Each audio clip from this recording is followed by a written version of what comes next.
Hi Virgo, this is Jav. Welcome po sa ating channel. By the way, Virgo, this is your timeless reading. Gamitin ang reading na ito bilang kabayan lamang. Kung naku-resonate kayo, comment down. Tandaan Virgo, ito ay channel reading. Kunin nyo lang po kung ano ang naku-resonate sa iyo. This is for you Virgo.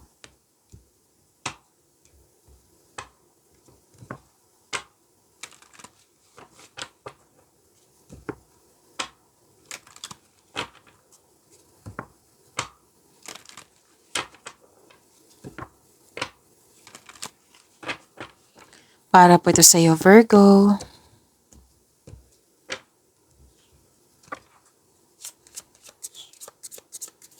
Maraming salamat po sa inyong patuloy na suporta, sa mga nag-donate, sa mga hindi nag-skip ng ads, maraming salamat po.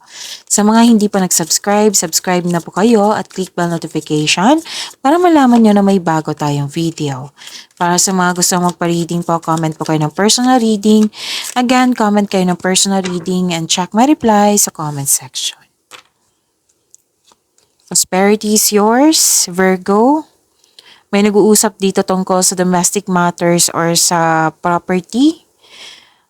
Gusto nyo mag-relax sa bahay kasi you felt calm, relax and security pag nasa bahay kayo. Pwede tayo nag-staycation na kayo sa bahay nyo ngayon. Ang ilan sa inyo na home base yung trabaho nyo po. Nag-alala ka dito? Pwedeng nag-alala ka or nalungkot ka nang dahil sa loss of connection or loss of things or loss of opportunity. Okay. May harvest. Wow. May harvest. Pwedeng sweldo mo na pwede din na service na yung service na binayaran kayo sa iyo, binayaran kayo sa inyong binigay na service. Pwedeng product nyo naging fast moving. Opo. At harvest time po ito. Dalawang card po nagsabi dito, loss of connection sa isang tao. Oo, pwedeng na-miss mo siya. Or nagpaalala sa iyo.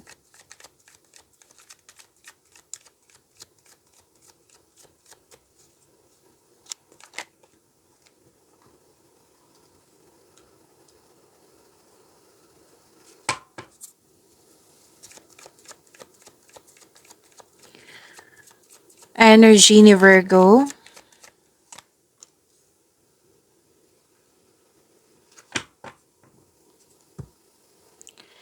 Maraming salamat po. Okay? What I meant is, para sa mga bago dito, kung may napansin kayo na repeating message, yan po yung pinupush ng card sa inyo. Like for example, nanood kayo sa inyong weekly Gabay Tarot reading, daily Gabay Tarot reading, monthly Gabay Tarot reading, at dito 10, at may napansin kayo na repeating message, yan po yung pinupush ng card sa inyo na kailangan yung bigyan ng atensyon, solusyon, at aksyon kung maaari po.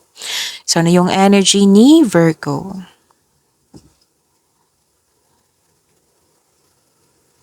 You have the authority, you have power, very confident ka, mapagmahal ka at marunong sa buhay, marami kang napagdaanan na hirap sa buhay bago naging successful, okay? So, authority, leadership, stability, and kalma kayo, okay? At may parating na bagong tao na stable na sa buhay para sa mga single dyan. Oo. Tapos, sa mga may connection dito sa isang tao, pwedeng sa relasyon to, both of you are taking in action and stability upang ipalago pa ang inyong relasyon. Babala lang po sa ego clashing. At ang sabi ng iyong card dito na magaling kayo na leader at maraming nag-support sa iyo. Malaki ang tiwala ng mga tao sa iyong strength and skills. And you are making tremendous progress lalo na sa inyong career po. Nag-level up na po kayo.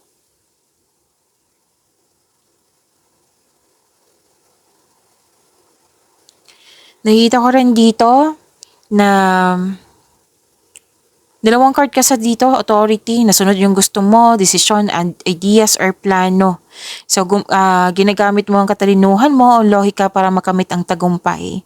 So, gumagawa ka ng aksyon upang manindigan. Magtiwala sa inyong boses, makinig sa inyong intuition.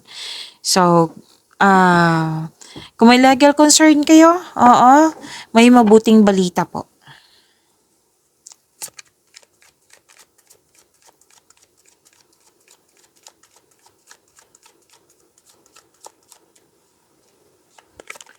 Career and money po. Career and money ni Virgo.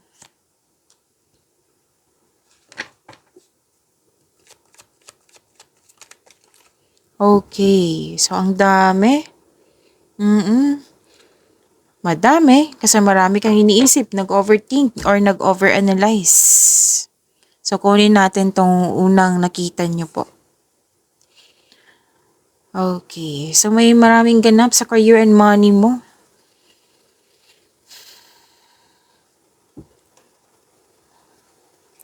Nagdesisyon, nagpasya ka, naging honest ka sa iyong sarili. Tapos humingi ng tulong, advice po ito, humingi ng tulong mula sa trustworthy coworker or taong same kayo ng business industry at saka na makagawa ka ng diskarte sa inyong kaperahan at layunin.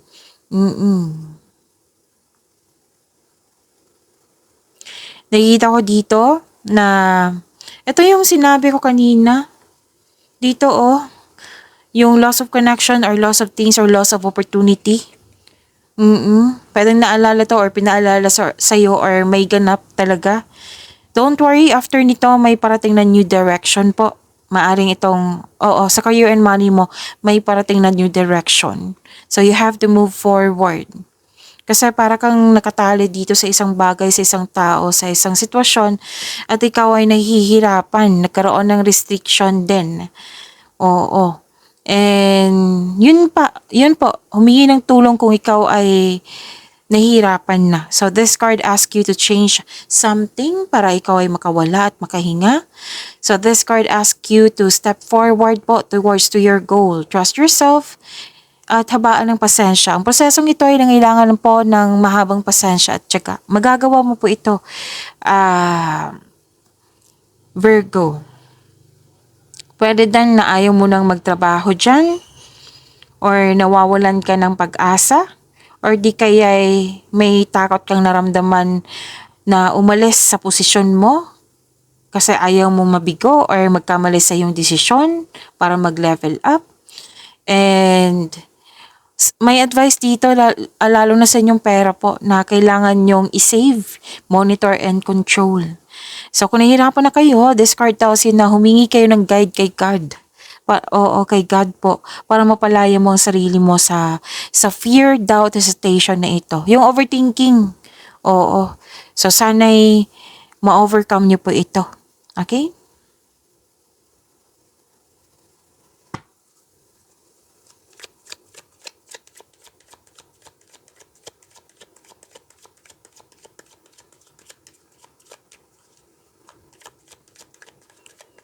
Love life, self-love, partnership, and romance ni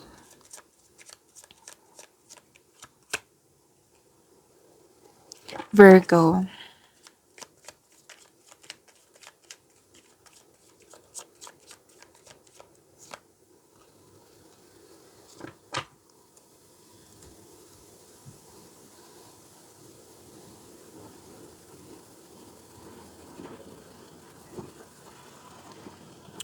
Okay, sa mga single po, ang advice po dito, allow yourself to receive love and acknowledge that you can attract romance by loving yourself first.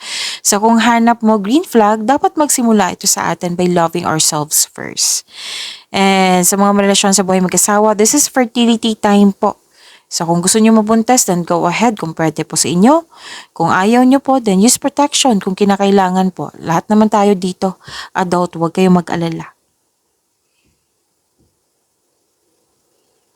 So may buntis din ako nakikita dito Hindi lang siya fertility kundi buntis.